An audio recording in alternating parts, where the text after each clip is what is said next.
So what is your name? My name is Fred Belchikoff. What is your role in the Athletic Hall of Fame? Right now I'm chairperson, and I was one of the original 13 members. So how did you get started in this position?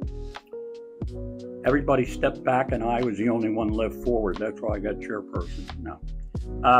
In 2015 is when we decided to finally get the Athletic Hall of Fame started, okay? We hadn't had one.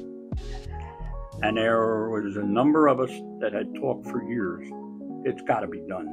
Yeah. You walk in all these other schools and they got Hall of Fame people and everything else, and walk in here and walk in the gym and nothing. So, unfortunately, it was the passing away of a wonderful, wonderful woman who used to be the athletic director of Cherry Hill. She was athletic director for all 4 schools, 5 schools, 2 high schools and 3 middle schools. She did it by herself. Wonderful woman, fantastic person, great for coaches. Everybody loved her. Unfortunately, she passed away. On the ride down to her viewing, there were 4 of us. And we said, we're going to get this done. Enough of this. We're going to get this done. And as we talked to other people, other retired, I want to get this done. Oh, yeah, put me on the committee and everything else like that. We wound up with 13 people. We had retired teachers, coaches, alumni, parents, and there were 13 of us. And we sat around, we had a meeting, and I got selected as co-chairman, as chairperson, and it's been a delight. How has the event changed during your time as chairperson? Hasn't really. The thing that surprised us when we first met in January of 2015, our one big discussion was, well, how many people do we need to attend the banquet to make this a success that we're going to do this year and year? And we said, okay, if we get anywhere around 100, 120, we'll go with it. We haven't had less than 160 people yet. What is your favorite part of the event? You really want to know? Seeing all the kids that graduated. Even from what surprised me was, this is funny. I'm expecting kids. Yeah. Well, kids that graduated in 1970 aren't kids anymore. They're coming to the banquet with their grandkids, for crying out loud. And it dawned on me, these guys from the 70s, they're married, they have kids. It blew my mind. Don't ask me why, but it did. I never thought of it that way. But seeing the other kids from when I've been here, since 78, 79 was my first year, seeing those kids, perfect, wonderful. So that's been one of the best things. The other thing is the people on the committee have been absolutely phenomenal to work with. Phenomenal. Committed to get this thing done. And at our first meeting, that's what I said to them. I said, the only thing that's going to get this done is your commitment to this. If we're not committed, this thing's going to fall apart. No, you're committed.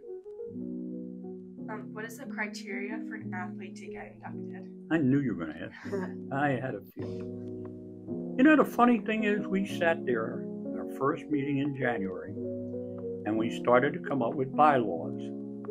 And as a committee, we agreed, we're not putting criteria in the bylaws. It's too constricting. You may have an athlete that's done very well, okay, in their time here, but may not have met your criteria that you're putting. So you're going to penalize that kid? So we decided we don't have criteria. You want to nominate somebody? You nominate somebody. We'll make the decision as to whether they get in or not. And the thing is, what I look for may not be what this person looks for. So it's worked. It really, really has, okay? One of the biggest problems is that We started this in 2015. It's 40 years too late. We had athletes from 70 and 71 that we're putting in. And the incredible part about it is, in the 9 years that we're doing this, there's only been one person that we have not been able to contact. And that's amazed the hell out of me. So are athletes who were involved in numerous sports or likely to be inducted? Oh, we had a number of kids. There are, and I don't remember it offhand, I think there are 34 athletes that participated in 2 sports. There's 16 athletes that participated in 3 sports. And there's one young lady that participated in 4 sports. In answer to your question, yes, they have. A lot of them have participated in multiple sports. Got it. What are you looking forward to in this year's Hall of Fame? Another good time, seeing the kids. Here's another thing. We just started putting teams in. Okay. Last year we inducted the 1971 football team, okay, which won a state championship.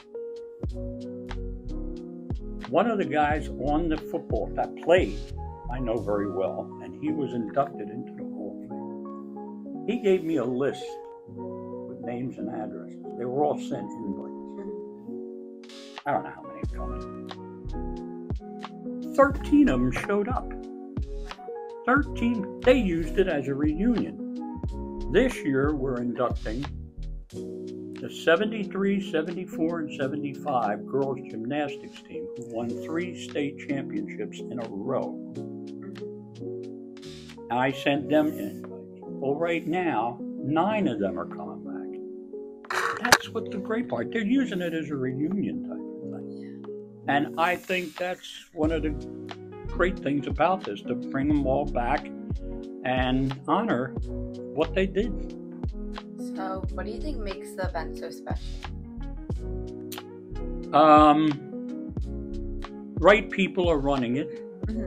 Right people are on the committee. And again, it's a reunion. Like this year, if you'll notice, there are about 2 or 3 kids. There's at least 2 from the class of 2000, 3 kids from the class of 2006, who probably haven't seen each other since they graduated. So now they see each other, okay? You have kids here who played on the same team with each other. They have a chance to see each other. So yeah, it's like one big happy reunion.